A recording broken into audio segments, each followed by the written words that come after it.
Assalamualaikum warahmatullahi wabarakatuh, sahabat-sahabatku semua yang dirahmati Allah. Kisah yang menginspirasi ini datang dari seorang tokoh pada masa generasi tabi'in, yaitu Abdullah bin Al-Mubarak.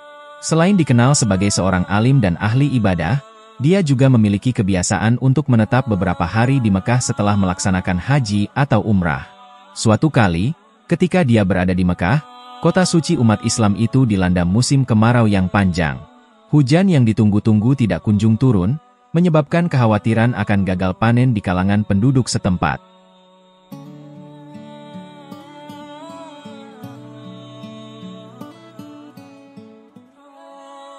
Melihat kondisi yang semakin memburuk, pemuka agama dan masyarakat berbondong-bondong berkumpul di lapangan untuk melaksanakan salat istisqa, doa meminta hujan dari Allah Subhanahu wa Ta'ala. Ibnu Al-Mubarak dengan penuh tekad dan hati yang tulus turut serta dalam sholat tersebut. Mereka berdiri di bawah langit yang mendung, mengangkat tangan mereka sebagai tanda memohon pertolongan dari Yang Maha Kuasa. Meskipun hasilnya tidak langsung terlihat, mereka memanjatkan doa dengan keyakinan bahwa Allah Subhanahu wa Ta'ala akan merespons permohonan mereka. Setelah salat selesai, mereka tidak kehilangan harapan meskipun awan tetap tidak menjanjikan hujan.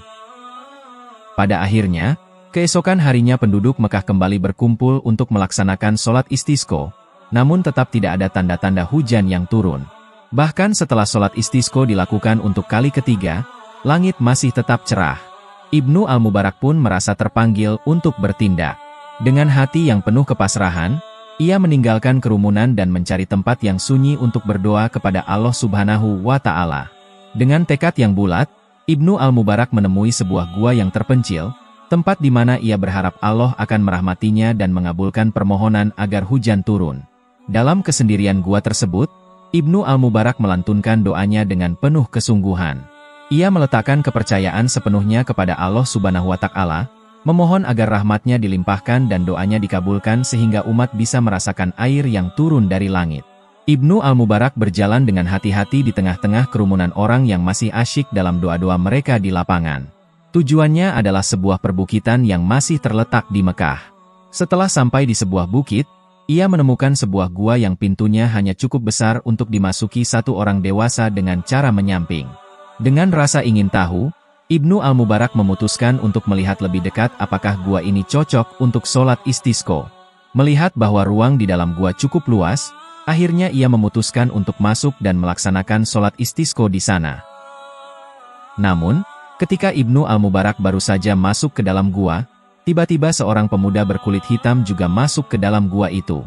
Dari penampilannya, pemuda itu tampak seperti seorang budak. Meskipun sudah mengetahui bahwa gua ini sudah ada penghuninya, pemuda itu tidak menyapa atau mengucapkan salam seperti yang seharusnya dilakukan oleh seorang yang beriman. Sang pemuda berperilaku cuek dan langsung melaksanakan sholat 2 rakaat.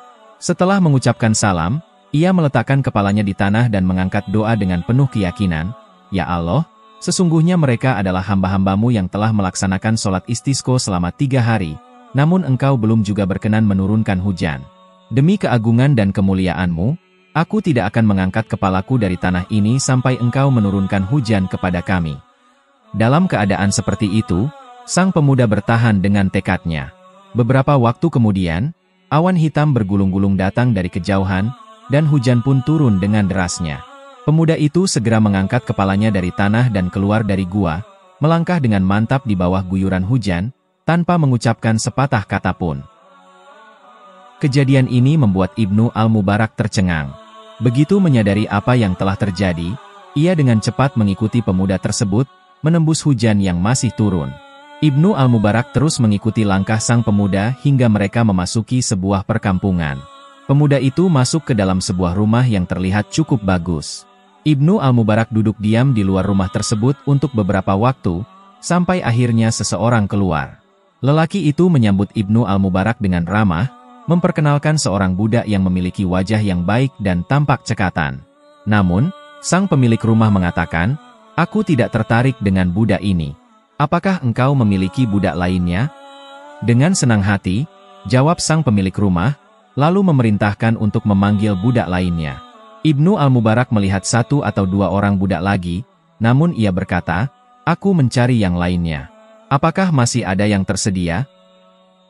Tujuannya jelas, Ibnu Al-Mubarak ingin mendapatkan pemuda berkulit hitam yang ia temui di gua.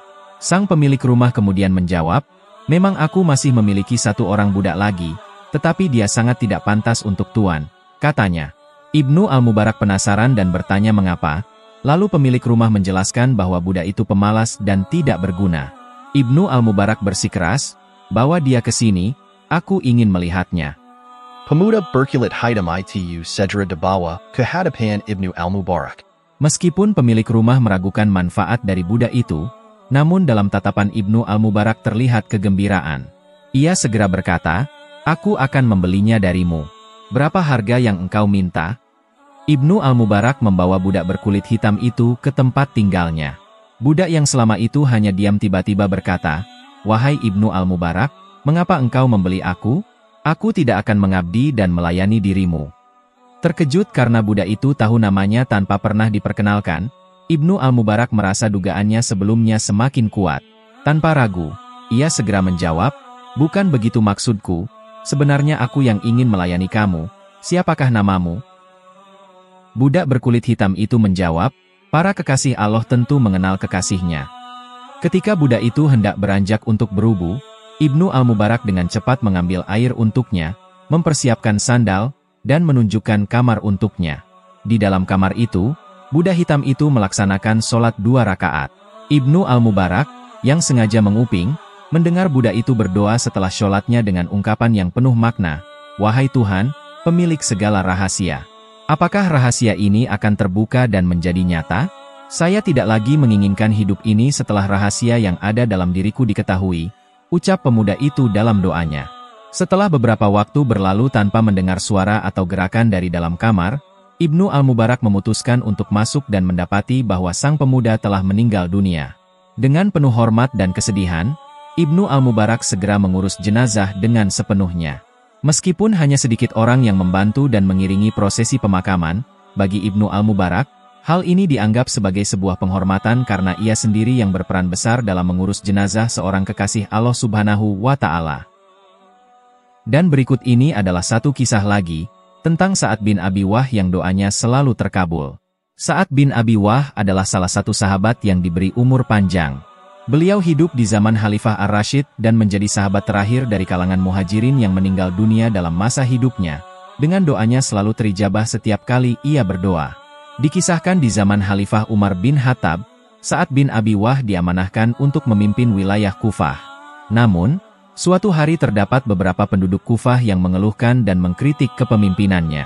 Khalifah Umar, yang bijaksana, tidak langsung percaya begitu saja. Ia mengutus seorang utusan untuk pergi ke Kufah dan menyelidiki tentang kepemimpinan Sa'ad bin Abi Wah. Benar saja, sang utusan Khalifah selalu mendapati orang-orang di Kufah menyebut kebaikan dan keadilan Sa'ad bin Abi Wah. Setiap kali tiba di masjid, utusan Khalifah Umar bin Khattab mampir dan bertanya kepada penduduk Kufah tentang Sa'ad bin Abi Wah. Di setiap masjid yang dikunjunginya, tak ada yang tidak mengagumi kebaikan Sa'ad bin Abi Wah. Orang-orang memuji kepemimpinannya yang adil dan kebijaksanaannya dalam menerapkan syariah Islam. Namun, di sebuah masjid milik Bani Abbas, utusan tersebut mendengar fitnah yang dilontarkan oleh seseorang bernama Usamah bin Qafadah. Usamah bin Qafadah memfitnah bahwa Sa'ad bin Abi Wah tidak pernah mengikuti syariah dalam perang yang dipimpin oleh Rasulullah Shallallahu Alaihi Wasallam, serta menuduh bahwa Sa'ad tidak adil dalam pembagian dan mengatur hukum dengan tidak benar. Kabar fitnah ini akhirnya sampai ke telinga Sa'ad bin Abi Wah. Dalam tanggapannya, Sa'ad bin Abi Wah bersumpah dengan sungguh-sungguh, demi Allah, aku benar-benar berdoa untuk 3 hal. Ya Allah, jika hambamu Usamah bin Qafadah ini berdusta karena ria atau hasad, panjangkanlah umurnya, perburukan kefakirannya, dan hadapkanlah dia kepada cobaan. Perawi kisah ini, Abdul Malik bin Umair, menyatakan, setiap kali orang bertanya kepada Usamah bin Qafadah tentang keadaannya, dia menjawab, aku adalah orang tua yang telah terkena doa Sa'ad bin Abi Wah. Kemudian Abdul Malik menambahkan, setelah itu aku melihatnya menjadi buta karena usia tua. Kisah ini menggambarkan kekuatan doa yang tulus dari Sa'ad bin Abi Wah, yang dijawab oleh Allah Subhanahu wa Ta'ala dengan cara yang mengajarkan tentang keadilannya dan kebijaksanaannya dalam membalas fitnah dan kebohongan. Kisah ini menunjukkan bagaimana doa-doa yang tulus dan penuh keyakinan selalu diijabah oleh Allah Subhanahu wa Ta'ala. Terdapat cerita serupa yang tercatat dalam kitab Al-Mustadrak, di mana suatu hari seorang penunggang kuda mencela Ali bin Abi Thalib di pasar Madinah. Orang-orang yang mendengar tidak berani melawan, sampai saat bin Abi Wah datang dan bertanya tentang apa yang terjadi. Mereka menyampaikan bahwa ada seseorang yang mencela Ali bin Abi Thalib. Kemudian saat bin Abi Wah segera mendekati si penunggang kuda tersebut, dan membela Ali bin Abi Thalib, radhiyallahu anhu. Dengan tegas, ia bertanya, atas dasar apa kau mencela Ali bin Abi Thalib? Bukankah dia salah satu yang pertama masuk Islam? Bukankah dia yang pertama kali sholat bersama Rasulullah? Bukankah dia sangat zuhud dan penuh ilmu? Bukankah Rasulullah menikahkan dia dengan putrinya? Bukankah dia memegang panji Rasulullah dalam berbagai peperangan? Mendengar pembelaan ini, saat bin Abi Wah merasa sangat terpukul melihat seorang sahabat Rasulullah dicela, maka dengan sepenuh hati ia mengangkat tangan, menghadap kiblat, dan berdoa, "Ya Allah, sesungguhnya orang ini telah mencela salah satu dari wali-walimu. Maka janganlah engkau pisahkan kelompok ini, hingga engkau menampakkan kekuasaanmu kepada mereka." Kisah tentang Sa'ad bin Abi Wah dan kekuatan doanya yang dikabulkan oleh Allah Subhanahu wa Ta'ala terus berlanjut. Si penunggang kuda yang mencela Ali bin Abi Thalib tetap bersama kelompoknya setelah insiden di pasar Madinah. Namun, suatu hari sebelum kelompok itu berpencar, terjadi peristiwa yang menjadi bukti nyata bahwa doa Sa'ad bin Abi Wah telah diijabah. Tiba-tiba, si pencela tersebut terlempar jauh akibat kudanya yang tersungkur dan ia mengalami kematian yang tragis dengan kepala yang pecah. Ditanya tentang mengapa doanya mudah dikabulkan dibandingkan dengan para sahabat Rasulullah Shallallahu alaihi wasallam yang lain, Sa'ad bin Abi Wah menjawab dengan yakin, "Saya tidaklah memasukkan satu suapan ke dalam mulutku, melainkan saya mengetahui dari manakah makanan itu datang dan dari manakah akan keluarnya." Wahab bin Munnabi menceritakan bahwa seseorang yang bahagia adalah orang yang doanya dikabulkan oleh Allah Subhanahu wa Ta'ala. Dia menambahkan, "Perbaikilah makananmu," kata Sahal bin Abdillah. Barang siapa memakan makanan halal selama 40 hari, maka doanya akan mudah dikabulkan. Hadits yang disampaikan oleh Abu Hurairah radhiyallahu anhu mengandung pengajaran penting tentang pentingnya menjaga kehalalan dalam segala aspek kehidupan kita, baik itu dalam amal ibadah, doa, harta, atau usaha yang kita lakukan. Rasulullah Shallallahu alaihi wasallam bersabda, amal ibadahnya tertolak, doanya tidak akan diijabah, artinya tidak dikabulkan oleh Allah Azza wa Jalla, dan harta serta usahanya tidak akan diberkahi. Beliau melanjutkan dengan menjelaskan bahwa Allah Subhanahu wa Ta'ala hanya menerima yang baik, yang halal. Beliau juga mengingatkan bahwa Allah memerintahkan kepada orang-orang mukmin untuk bertindak sebagaimana perintah yang diberikan kepada para rasul.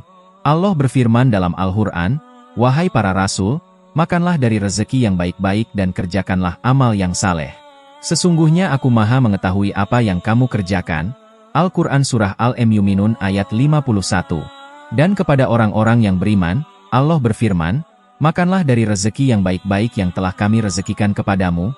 Al-Quran Surah Al-Baqarah ayat 172. Hadits-hadits yang disampaikan memberikan penekanan yang kuat tentang pentingnya menjaga kehalalan dalam setiap aspek kehidupan, terutama dalam amal ibadah seperti sholat dan sedekah.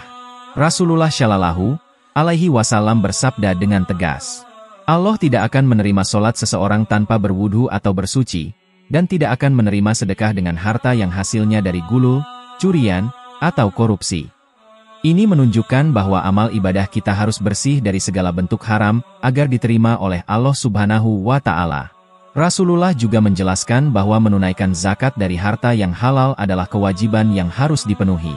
Namun, bagi yang mengumpulkan harta dari jalan yang haram dan kemudian menyedekahkannya, tidak akan mendapatkan pahala sedekah tersebut. Malahan, perbuatan tersebut akan menimbulkan dosa atas dirinya. Ini menegaskan betapa pentingnya menjaga sumber dan cara perolehan harta agar tetap halal dalam Islam.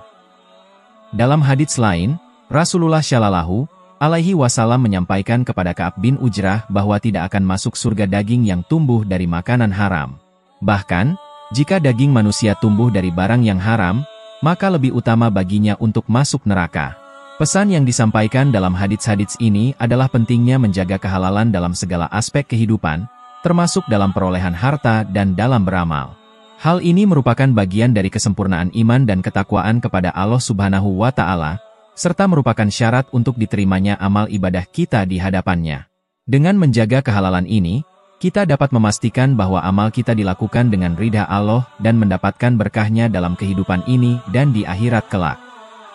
Dan inilah tentang kisah seorang budak yang diijabah doanya oleh Allah Subhanahu wa Ta'ala dan juga seorang sahabat Rasulullah Shallallahu Alaihi Wasallam Sa'ad bin Abi Waqqas yang doanya tak pernah tertolak.